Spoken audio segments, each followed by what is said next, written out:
Buenas tardes. Por la hora pensaba que estaba yo aquí solo, pero veo que no. Buenas tardes, gracias al Señor porque Él nos da la oportunidad de un día más abrir la palabra y poder hablar acerca del Evangelio de salvación.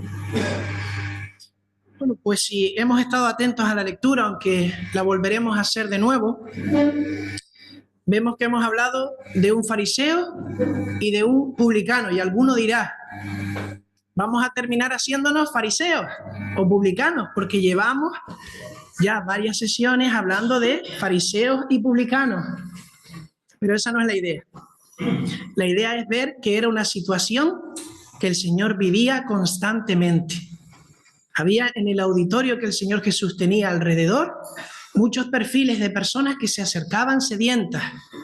Y el Señor cogía dos extremos, los fariseos, como veremos ahora, pero también los publicanos, como ejemplos o tipos de las personas que venían a escuchar. Esa es la idea. Y si bien empezamos hace algunos meses con el llamamiento del publicano Leví, no sé si lo recuerdan, uno de los apóstoles, el que sería Mateo el apóstol.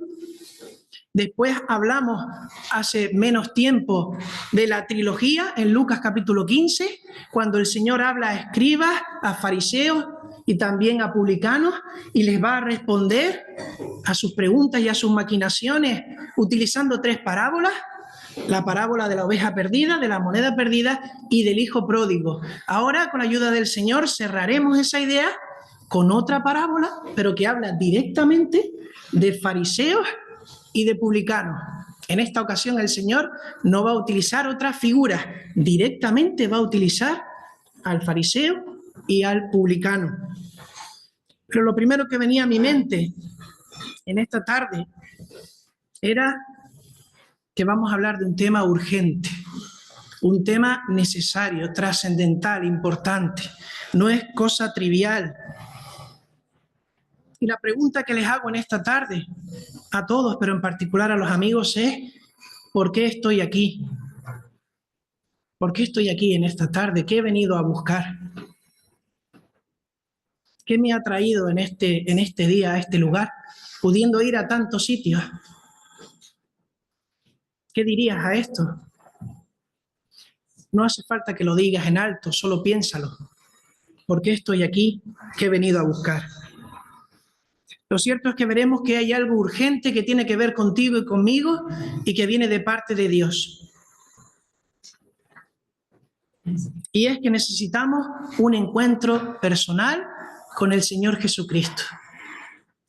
Y alguno pensará, ¿acaso tendré que hacer algo? ¿Acaso tendré que hacer algo para tener ese encuentro personal con el Hijo de Dios? ¿O con mis buenas obras, con la educación que he recibido, con esto me basta?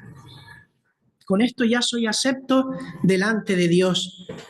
Además, seguramente puedas venir de una familia con tradición cristiana, así que igual no me hace tanta falta lo que me vas a comentar en esta tarde. Incluso puedes pensar que eres justo a los ojos de Dios, porque hay tanta gente mala, tantas personas con una maldad flagrante en este mundo, que incluso podemos hablar de disfrutar haciendo el mal. Y yo no soy como esas personas. Por lo tanto, Dios tendrá en cuenta esto. Pero miren, lo importante aquí no es lo que pienso yo o lo que piensas tú. Lo importante aquí es lo que dice la palabra de Dios con respecto a toda la humanidad y quién en verdad es justo, o mejor dicho, quién es justificado delante de Dios y quién no.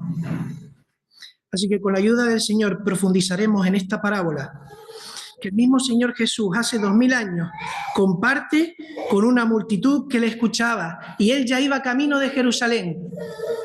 Él ya sabía a dónde se dirigía, pero aprovechaba cada momento para hablar a la multitud. Si bien la parábola del fariseo y del publicano hace referencia a orar, cómo debemos orar, cómo debemos acercarnos a Dios, a hablar con Él, también nos va a hablar de dos tipos de personas que están detrás de esa oración, muy diferentes, y unos caracteres que se van a enfrentar a Dios de una manera diferente, que van a acercarse o tratar de acercarse a Él. Y vamos a ver en esta tarde cómo nosotros nos hemos acercado al Señor.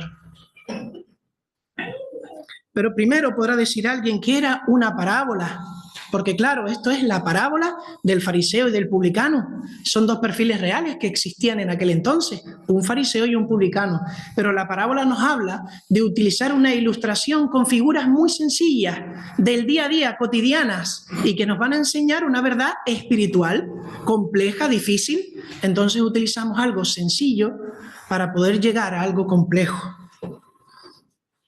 El Señor usaba a menudo parábolas, como hemos visto. Y esta parábola se va a enfocar en estos dos tipos de personas.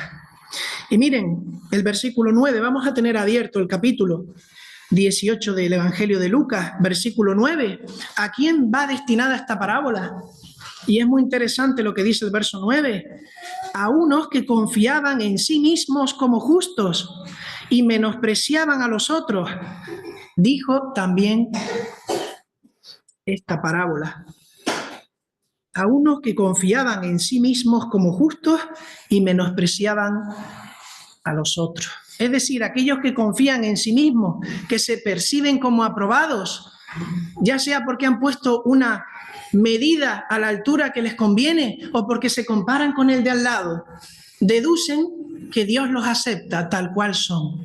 Deducen que dan la talla delante de Dios. Y miren, habla de un fariseo y un publicano. En el versículo 10, dos hombres subieron al templo a orar. Uno era fariseo y el otro publicano. ¿Qué figura? Toda parábola tiene una figura. Y aquí vamos a hablar de fariseo y de publicano. Hay que decir una cosa, no todos los fariseos van a ser como describe aquí la parábola. Por ejemplo, Nicodemo, José de Arimatea, nos recuerdan, ¿verdad? No entran dentro del perfil que vamos a hablar de fariseos, ni tampoco todos los publicanos van a actuar como el que vamos a ver hoy. Pues en verdad veremos que muchos eran transgresores de la ley. ¿Por qué? Pues porque vivían de una manera en la que se aprovechaban de su propio pueblo. Lo veremos más adelante. Pero en líneas generales, las figuras en esta parábola, el fariseo y el publicano, son lo siguiente. El fariseo sería la figura de aquellos que piensan que son justos delante de Dios por sus propias fuerzas. Yo hago lo suficiente para que Dios me acepte. Y el publicano, por otro lado, es la figura de todas aquellas personas que vienen a encontrarse con Dios de otra manera, totalmente contraria, avergonzados, pensando que no deberían siquiera alzar la vista, pensando que solo pueden pedirle a Dios que les perdone y que tenga misericordia con ellos. Esas son las dos figuras que nos vamos a encontrar, el fariseo y el publicano. Pero miren, dice que estos dos hombres subieron al templo a orar. Y nos podemos imaginar a estos dos hombres subiendo a orar, uno al lado del otro. El fariseo era una persona religiosa, estricta, era una persona que no quería acercarse a nada inmundo o impuro. Era una persona celosa, escrupulosa. Era una persona que, como dice su propia palabra, fariseo significa separada, separatista. No quería estar con otras personas que no fueran del mismo rango. Por lo tanto, ya aparece el primer contraste. Que subieran los dos significa que el fariseo mirara de reojo y no quisiera encontrarse en esa situación, subiendo al lado de una persona inmunda, un publicano, una persona que no debería ni tan siquiera acercarse al templo, porque no es justo, es pecador. Y por otro lado, el publicano, el cobrador de impuestos. Ese hombre tenía una carga encima que no podía soportar, porque era un hombre odiado. Y si iba al templo a orar era porque no le dejaban ir a la sinagoga, porque él no tenía derecho como pecador y como persona señalada. Ese hombre no tenía derecho y era odiado. pero además era un traidor, porque trabajaba para Roma, porque tenía que pedir dinero a su propio pueblo y además tenía la opción de pedir una comisión que se quedaba. Por lo tanto, era verdaderamente odiado por su pueblo. Pues estas dos personas están subiendo hacia el templo a orar. Ambos suben a orar, dice el versículo. Y miren, es importante ver por qué suben a orar. Habíamos dicho que el Señor utiliza parábolas, cosas que suelen suceder con normalidad, y es que en Palestina se oraba en el templo de 2 a 3 veces al día. Habían diferentes horarios donde la gente iba a orar. Y hablamos de las 9 de la mañana, que para ellos era la tercera hora. En segundo lugar, las 12 del mediodía, que para ellos es la hora sexta. Y finalmente a las 3 de la tarde, que para ellos es la hora novena. Esas eran las 3 horas donde mucha gente iba al templo a orar. Por lo tanto, era normal lo que el Señor Jesús les estaba contando. Era habitual que se diera esa situación. Y miren, para un judío piadoso la oración era uno de los pilares de su vida. Lo podríamos ver en el Sermón del Monte, en Mateo 6, versículos del 1 al 18, donde se habla de limosna, oración y ayuno. Era un pilar importante, era algo que había que practicar, pues la ley lo establecía. Además, los judíos piadosos decían, hay que orar en el templo, porque de alguna manera estamos más cerca de Dios, y se esforzaban por ir al templo a orar. Así que era evidente que iban a coincidir muchas personas. Y miren qué curioso. El predicador Spurgeon apunta en este versículo. Ambos hombres suben al templo con el mismo propósito. Ambos suben para orar. Pero no podemos decir, como veremos ahora, que ambos cumplieron el propósito. Y tampoco podemos decir que ambos salieron del templo de la misma manera. Versículo 11. El fariseo ya están dentro en el templo y van a acercarse a Dios. Van a hablar con Él. El fariseo puesto en pie oraba consigo mismo de esta manera. Dios, te doy gracias porque no soy como los otros hombres, ladrones, injustos, adúlteros, ni aun como este publicano. Tremenda actitud de aquel que tenía que ser guía. Tremenda manera de acercarse a Dios, si es que podemos llamarlo así, acercarse a Dios, con esta actitud en el corazón. En vez de acercarse de manera humilde y con admiración a Dios, lo que va a hacer es subirse a un escalón y ponerse encima de todos y admirarse a sí mismo. Está orgulloso de su excelencia moral, de no ser como los otros, de ser superior. Incluso podríamos decir que no hace falta que Dios le responda a esa oración. Él mismo se está respondiendo. Te doy gracias por ser como soy.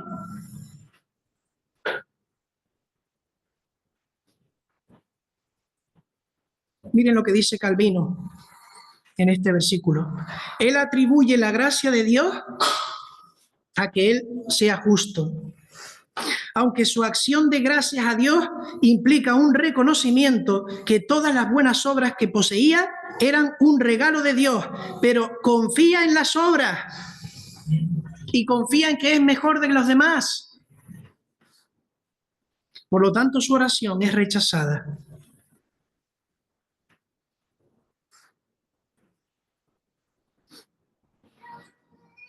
Pero continúa Calvino y dice, no se culpa en el texto al fariseo por reclamar para sí lo que le pertenece a Dios, sino porque confía en sus obras. Que Dios se reconciliará con él, pero ¿saben por qué piensa que se reconciliará con él? Porque él sí se lo merece, porque él sí es justo y la persona que tiene al lado, no.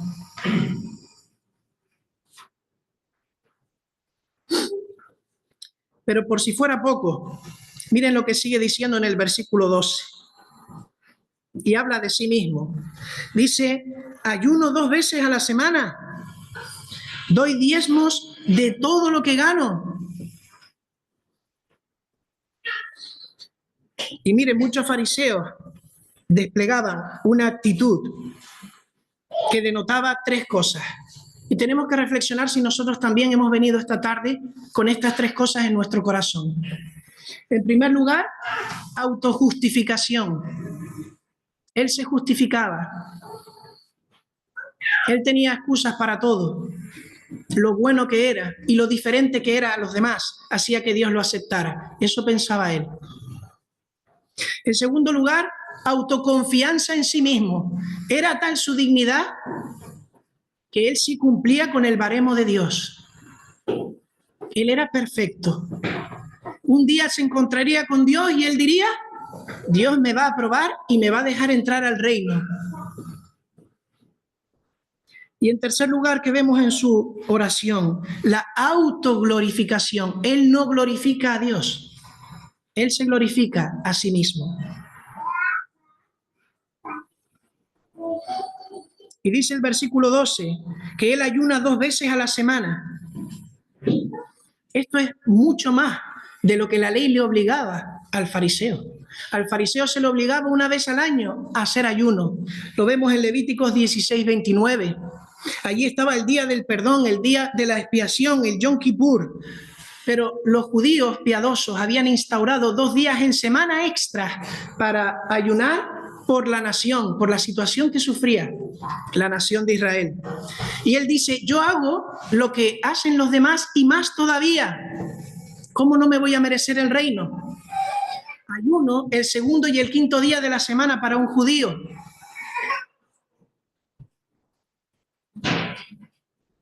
Pero aparte, si leemos el versículo 12, nos dice que también da diezmos, pero no solo la 10ª parte de lo que Dios exige, sino de todas sus ganancias. ¿Qué fallo tengo yo? ¿Qué error tengo yo?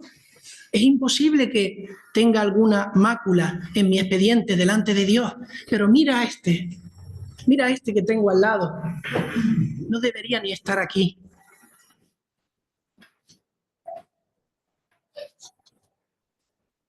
Pero miren qué contraste, en la oración no vemos muchas cosas. No vemos que pida perdón por nada. No tiene pecados que confesar, ni siquiera ocultos. No tiene necesidades espirituales que suplir. O eso es lo que él pensaba. Pero él se coloca de pie en un lugar prominente para que sepan que está ahí. Y se felicita a sí mismo por su piedad. Y si leemos el versículo y ponemos el yo, la primera persona del singular, veremos cómo suena. Versículo 11.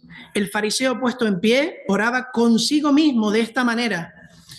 Dios, yo te doy gracias porque yo no soy como los otros hombres, ladrones, injustos, adúlteros, ni aun como este publicano. Yo ayuno 2 veces a la semana. Yo doy diezmos de todo lo que gano. Suena de otra manera. Suena mucho más real con el yo. Pues este hombre definía el yo.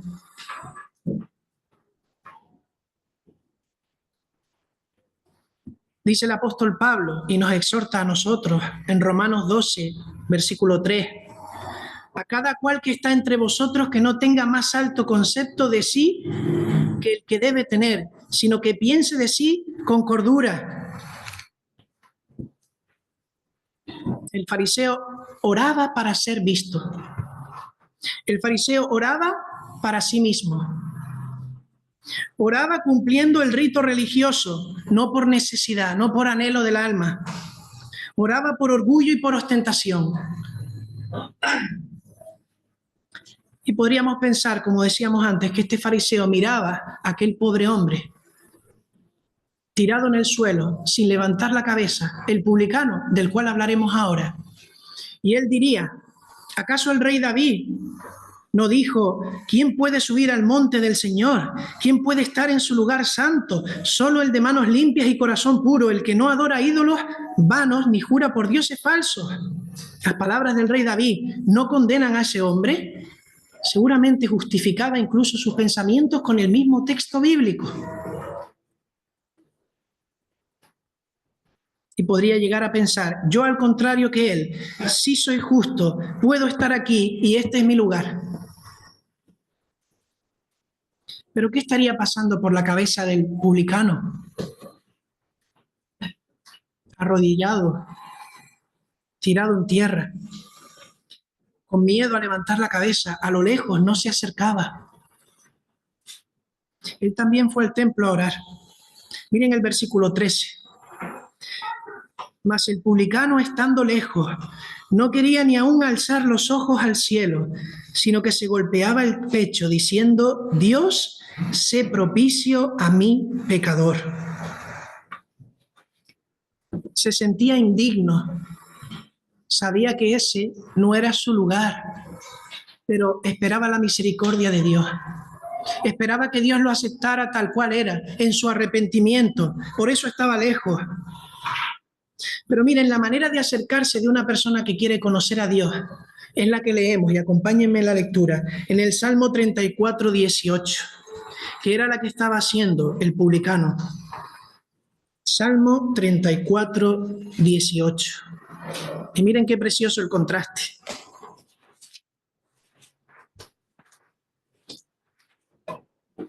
Cercano está Jehová a los quebrantados de corazón y salva a los contritos de espíritu. Aquel fariseo entró a lo profundo del templo pensando que estaba cerca de Dios. Pero el publicano que estaba prácticamente en la puerta, Dios era quien se acercaba a él. Porque cercano está Jehová a los quebrantados de corazón y salva a los contritos de espíritu. ¿Quién estaba más cerca de Dios? Les pregunto. El publicano. Aunque no lo parecía.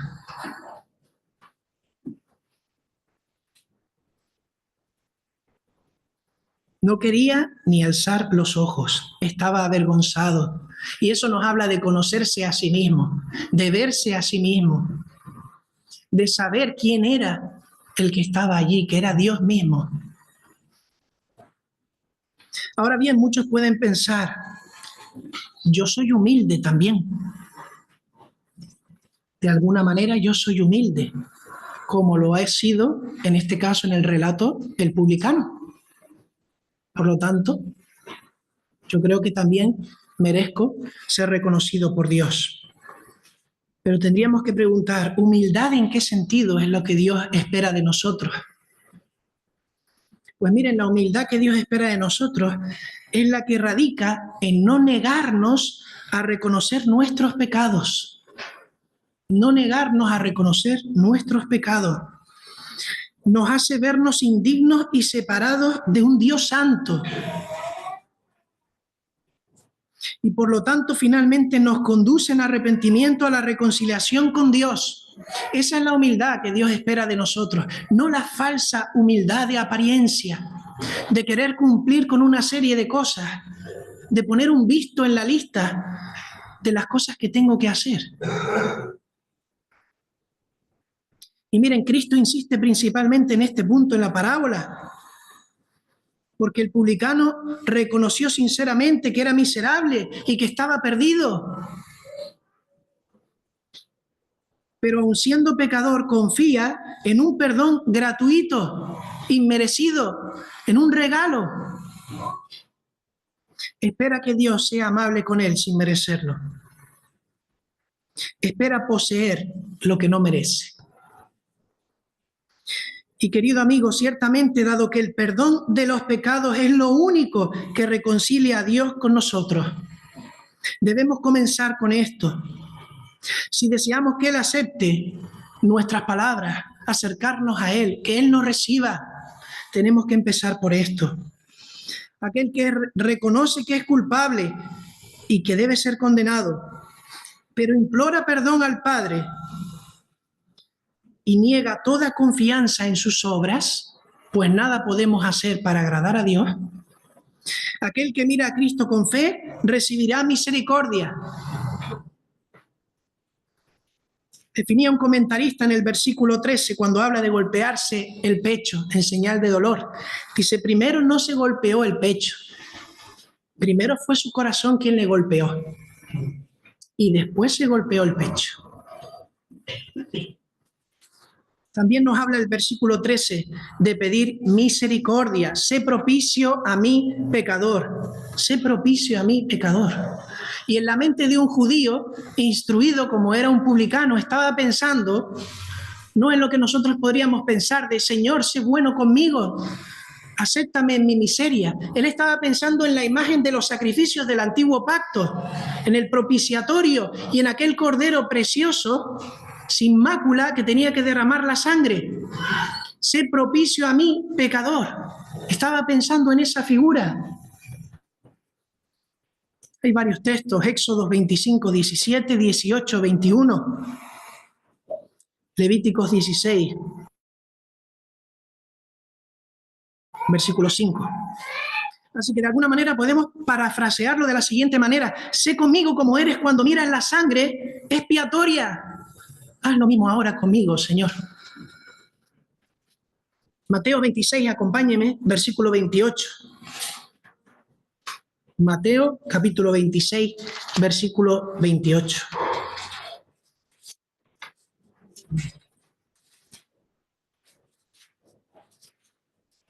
Y estamos en el contexto de la institución de la Cena del Señor. Y el Señor mismo va a decir algo ahora que nos va a hablar del nuevo pacto. Porque esto es mi sangre del nuevo pacto, que por muchos es derramada para remisión de los pecados. Ahora la sangre para nosotros es la sangre de Cristo, no del antiguo pacto, la cual era sombra de lo que tenía que llegar, que era el sacrificio del Señor Jesucristo. Y aquí dice que su sangre fue derramada por muchos, pero realmente fue derramada por todos, solo que no todos tienen acceso al beneficio de ese sacrificio, sino aquellos que se acercan a Él, como se acercó a aquel publicano. Mi sangre del nuevo pacto para remisión de los pecados. Pues, ¿qué diremos del publicano? Diremos que no era habitual que un publicano actuase así, pero este publicano sabía quién era y quién era Dios. Por eso oraba con humildad, oraba pidiendo que Dios fuera su propiciación, sabía quién era y veía la necesidad. Decíamos del Salmo 51, 17, los sacrificios de Dios son el espíritu quebrantado, el corazón contrito y humillado, no despreciarás tú, oh Dios. Y querido amigo, en esta tarde el pecador, ¿cómo se llama él? Él se llama pecador a sí mismo, el publicano. Aquel cobrador de impuestos viene a Dios con las manos vacías. Él no tiene nada que ofrecer. En contraste con el fariseo, que solo hablaba de todas las cosas que podía hacer y que hacía. Pero no tenemos nada. Él no tiene méritos. Él no reclama nada para sí. En su mente no caben las excusas y las explicaciones. Tampoco se compara con nadie, está fuera de lugar compararte con el que tienes al lado o el que está fuera. Es algo entre tú y Dios, pues es personal la salvación. Y Él dice, ten compasión de mí. Es una súplica. Él pide misericordia. Él se atreve a pedir perdón y espera la respuesta de Dios. ¿Y qué pasará ahora? Los dos están en el templo. Los dos están orando a su manera. Pero el versículo 14 nos va a hablar de la buena noticia, de la justificación. Dice el versículo 14 de Lucas 18. Os digo que éste descendió a su casa justificado antes que el otro, porque cualquiera que se enaltece será humillado, y el que se humilla será enaltecido. Yo no sé si en esta tarde has venido con la disposición de corazón del fariseo o del publicano. Pero el Señor dice que hay dos errores y los matiza con respecto al fariseo. La confianza en uno mismo para ser salvo y justo, y el compararse con los demás. Todo hombre o mujer que está en esa tesitura está en guerra con Dios, porque no quiere ni necesita a Dios, porque cree que en sus propias fuerzas Él es su Dios.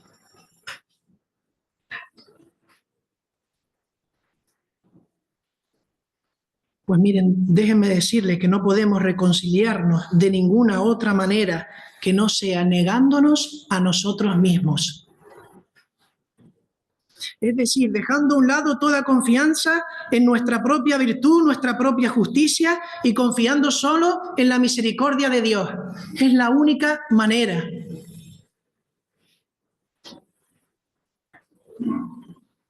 Significa esto que el publicano fue aceptado por Dios, efectivamente, pero que el fariseo fue totalmente rechazado.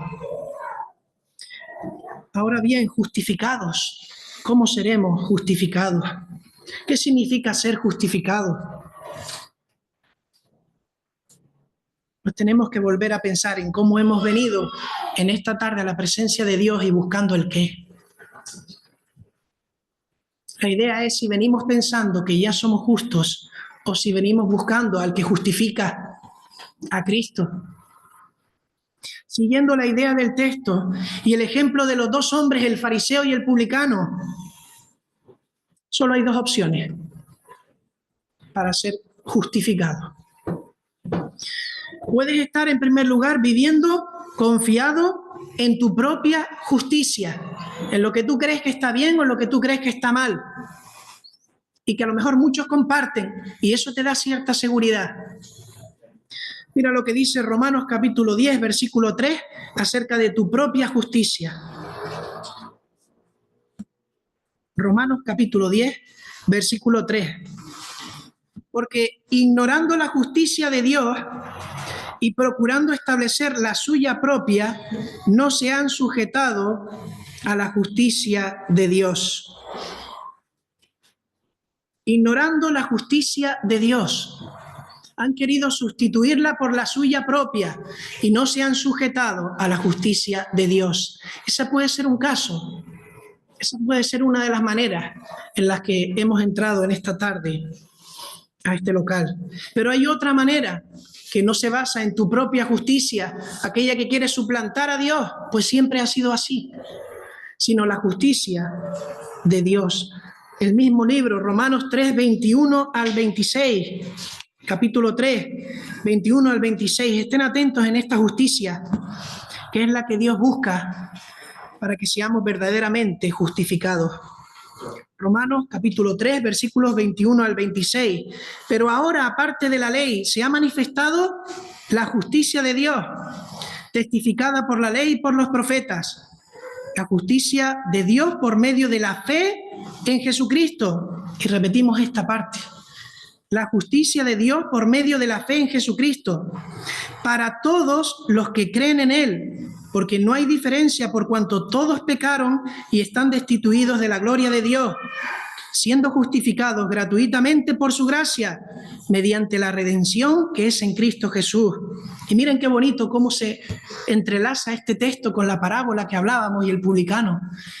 Cristo Jesús, versículo 25, a quien Dios puso como propiciación por medio de la fe en su sangre, para manifestar su justicia a causa de haber pasado por alto en su paciencia los pecados pasados, con la mira de manifestar en este tiempo su justicia, a fin de que Él sea el justo. Y fíjense, Él es el justo y Él es el que justifica al que es de la fe de Jesús.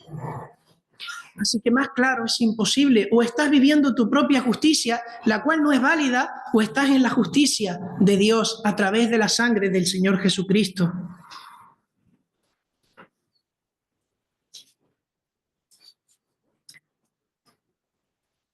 En palabras de Pablo, el Señor Jesucristo vino a este mundo, en 1 de Timoteo 1:15, vino a este mundo a salvar a los pecadores, de los cuales yo soy el primero, dice Pablo. Y eso es lo que tendremos que tener nosotros grabado a fuego en nuestra mente. La idea que tenía el publicano no miraba al fariseo, al contrario que el fariseo sí miraba, de los cuales yo soy el primero.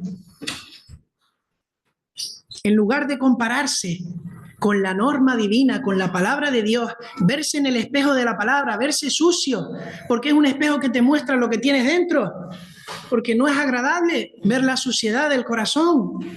En vez de compararse con la palabra, se comparaba con los demás.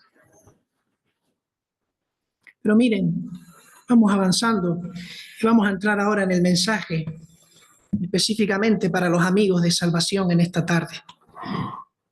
Me gustaría contarles un relato, un breve relato, ficticio, pero que nos va a llevar a un mensaje claro de la palabra del Señor. Estén atentos. Hace mucho tiempo, en un lugar muy remoto y muy antiguo, se encontraba una estación de trenes. Era un epicentro de actividad y el ruido era ensordecedor. Había mucha actividad. Ese ruido no solo era por la maquinaria o por el personal que trabajaba allí, en esa estación, sino por la gran cantidad innumerable de viajeros que subían y bajaban de diferentes trenes. En esta estación, entre todo aquel barullo, se encontraban sentados en un banco un chico joven y un anciano. Ambos cargaban con sus pertenencias. El joven llevaba algunos bultos, mientras que el anciano iba bastante cargado. Ambos miraban con detenimiento a las personas que ajetreadas iban de un lado para otro. Y también observaban los diferentes trayectos que tenían a su disposición. Cada tren tenía su agenda específica con su horario, marcada al detalle, destino y horario. El joven se acercó a lo que parecía un panel informativo, luminoso, pues necesitaba información. Y abriéndose paso entre la gente, pudo leer lo siguiente. Línea 1. Y al lado ponía, con destino a Ciudad Diversión. Para todos aquellos, decía, que tienen ganas de pasarlo bien y de disfrutar. Y él miró y efectivamente en el vagón, en el tren y en los vagones cercanos, veía a mucha gente joven que quería subirse a ese tren. La línea 1 a Ciudad Diversión. Pero siguió leyendo, línea 2, con destino a las pirámides del éxito. Si quieres autorrealizarte, si quieres llegar lejos en este mundo, súbete a la línea 2. Y efectivamente él miró hacia otro lado y pudo comprobar como muchas personas, en este caso se notaban con un poco más de edad, muchos de ellos con trajes, con maletas de trabajo, buscando llegar a lo más alto. Pero seguía, línea 3, con destino a Fuerte Familia. Y allí encontraba familias, numerosas familias, con devoción subían a los trenes buscando una experiencia y pasarlo bien en familia. Línea 5, con destino a Residencia como en Casa. Y pudo mirar a lo lejos y ver a muchas personas mayores. Querían sentirse como en casa, pero estaban solas y tenían que subir a ese tren. Y finalmente había una línea, la línea 6, que decía con destino a la eternidad. Y esta línea tenía algo particular. Tenía dos rutas bien diferenciadas. La primera ruta ponía con dirección al infierno. Y entre paréntesis, no se preocupe, la entrada es gratuita. Y la segunda ruta decía dirección al cielo. La entrada también es gratuita. Pero luego ponía una anotación. Deberían ver el registro, que era un libro que estaba al lado. Y el joven cogió el registro que estaba al lado del panel y lo abrió. Un libro viejo. Un libro que parecía que todo el mundo pasaba de él. Parecía un manual de instrucciones, un viejo manual de instrucciones de cómo funcionaba todo aquel complejo. Y él lo abrió. Y ahí seguían las instrucciones y decían, para todos aquellos que quieran subir a la línea 6, al tren con dirección al cielo, deben hacer lo siguiente. Deben dejar todas sus pertenencias al instante, por valiosas que sean en la estación. Deben ir en dirección al tren y no mirar atrás, confiados. Y cuando vayan a entrar, sepan que ya no pueden dar marcha atrás.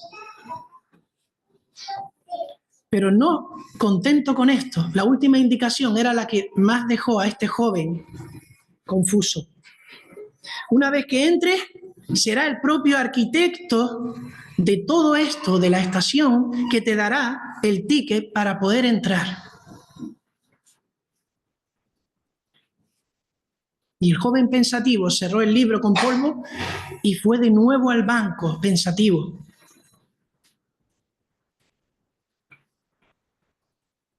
Mientras pensaba en qué tren subiría primero, porque él era joven todavía. Tenía muchas ganas de vivir, de experimentar, de tomar muchos trayectos diferentes, conocer mundo. Pero esto de la línea 6 lo dejó intranquilo, lo dejó preocupado, lo dejó con un mal sabor de boca. Y se dijo, por el momento no pensaré en esa línea, más adelante. Ahora voy a subirme a otros trenes de la vida. Pero miren una cosa, al lado había un anciano sentado, ¿verdad? Y el anciano, con una mirada que entremezclaba sentimientos de ternura hacia el joven, de remordimientos, de cansancio, dijo, ¿me recuerdas a mí? Hace muchos años. Yo también estaba sentado aquí pensando qué hacer. El joven lo mira y sonríe y le dice, entonces habrá usted viajado mucho. Y el anciano le afirmó con la cabeza, tanto viaje, dijo, que ya ni logro recordar el orden, ni los detalles o los motivos por los que elegí un tren y después otro. Ojalá tuviera tus años para hacer las cosas de otra manera. El joven sorprendido le respondió, ¿y qué tren está esperando usted ahora? El anciano cambió su semblante y con voz temblorosa susurró, mi último trayecto. La sonrisa del joven desapareció. ¿Se refiere a la línea 6? Después de tragar saliva, el anciano afirmó con su cabeza. Pero señor, dijo el joven, ¿no se siente afortunado por haber realizado tantos viajes? ¿Acaso no está completo ya? De alguna manera le estaba diciendo, ¿no es lo que le toca ya? El anciano sonrió, aunque sus ojos mostraban tristeza, y confesó, la verdad es que no. He añadido tristeza y más vacío a pesar de experimentar muchas cosas en todos estos años. Te diría incluso que he tomado trenes que no tenía que haber tomado y he dejado escapar otros que me convenían. El joven no pestañeaba, escuchando atentamente.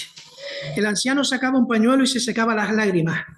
Y ahora tengo miedo de este último viaje. Y ni siquiera puedo decirte ahora que sepa a dónde iré. Tras unos segundos incómodos de silencio, el joven de manera espontánea anima al triste hombre y le dice, bueno, siempre puede tomar la línea que va al cielo. El hombre lo miró y después miró el suelo que pisaba y después miró los bultos que tenía y miró a la gente que corría de un lado para otro, con móviles, con tablets, con libros, con agendas, como si pareciera que supieran a dónde van, y dudaba.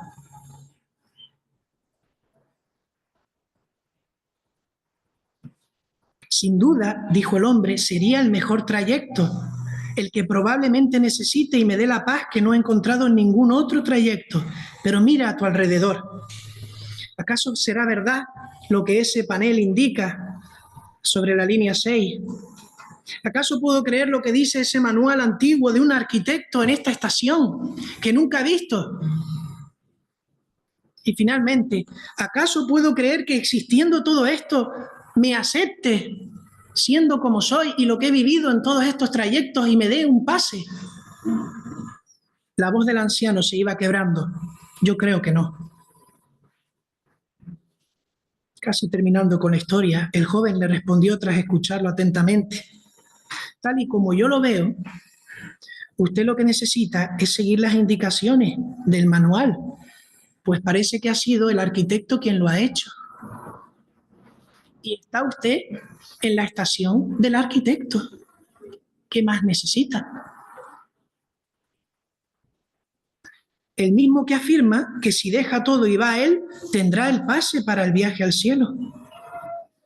Ahí no pone nada de ser una persona especial o ganarse algo en sus propias fuerzas. El anciano estaba desconcertado. Y el joven terminó diciendo: es más, creo que si usted no lo ha hecho aún, es porque le falta fe.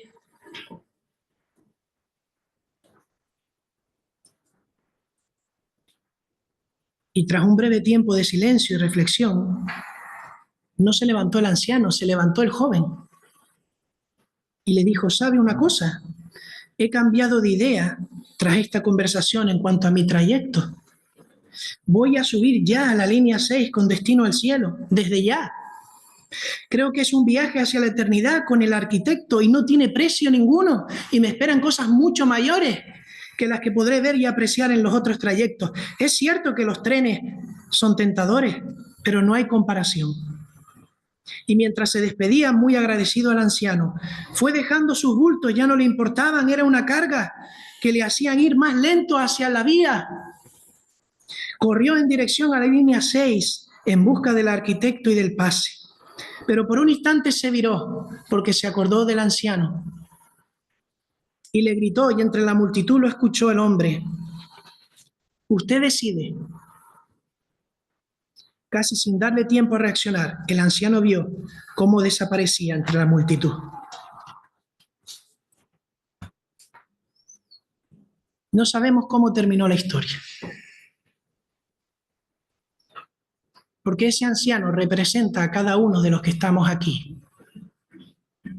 Por lo tanto, hay tantas historias como personas en esta tarde. Es una decisión que nadie puede tomar por ti o por mí. Pero lo cierto es que el tiempo pasa para todos y en esta estación de la vida podemos escoger en qué trenes nos subimos y cuándo nos bajamos, con quién compartimos vagón en los trayectos. Si queremos esperar más o menos en la estación hasta el siguiente tren, pero tarde o temprano llegaremos a la situación de esa persona en la que ya tenía que coger su último tren y era la línea 6. Así que, querido amigo, no te engañes, hemos visto que la palabra de Dios nos enseña que debemos ser justificados por Cristo, que nuestro camino va al infierno si no es por el pase que veíamos ahora. Pues es el único Cristo que nos puede hacer acceder al reino de Dios. No podemos agradar a Dios en nuestra propia justicia, no podemos comprar ese pase. Y Jesús ha venido a llamar a pecadores, y todos somos pecadores, pero ha venido a llamar a pecadores al arrepentimiento, no a justos o a aquellos que se creen justos. Dice la Biblia que no hay justo ni aun uno, así que no intentes buscar a uno en ningún tiempo, ni pasado, ni futuro, ni presente, no hay ni siquiera uno. No podemos alcanzar la justicia que agrada a Dios de ninguna manera fuera de Jesucristo. Dice la palabra que en ningún otro hay salvación, porque no hay otro nombre bajo el cielo dado a los hombres en que podamos ser salvos. El único que quita el pecado del mundo es Jesús. Porque como hemos visto, he aquí el Cordero de Dios que quita el pecado del mundo. Y Jesús vino a este mundo porque Dios lo envió y en obediencia no vino a condenar, vino a salvar. No envió Dios a su Hijo al mundo para condenar al mundo, sino para que el mundo sea salvo por Él. El que en Él cree no es condenado, pero el que no cree ya ha sido condenado porque no ha creído en el nombre del unigénito Hijo de Dios. Aquel hombre estaba expectante, le faltaba creer, le faltaba el paso de fe. El que cree no es condenado, pero el que no cree ya ha sido condenado. Y querido amigo, ¿crees tú en el Señor Jesucristo? Porque si lo creen, la Escritura dice que a todos los que le recibieron, a los que creen en su nombre, les dio potestad de ser hechos hijos de Dios. Pasarás a formar parte de la familia de Dios si crees en Él. Estás en la estación de esta vida de un lado para otro, pero amigo, el tiempo se agota y el último trayecto se acerca. ¿Dónde pasarás la eternidad? ¿Tienes ya el pase de salvación por la sangre del Hijo de Dios con destino al cielo? ¿Lo tienes ya en tu poder? Terminamos. Ve hoy al arquitecto, al único que nos lleva a Dios. Pídele perdón a Jesús como aquel cobrador de impuestos. Reconoce la necesidad de ser lavado por Él de ese pecado sucio. Pídele que dirija tus pasos a partir de hoy. Te está llamando. ¿Qué tren vas a tomar? Yo no sé si alguien en esta tarde ha entendido el Evangelio, ha entendido la palabra de Dios directa al corazón. Si fuera así, puede señalarlo y nosotros oraremos por usted. Sepa que hay un tiempo de salvación y quizás mañana pueda ser tarde.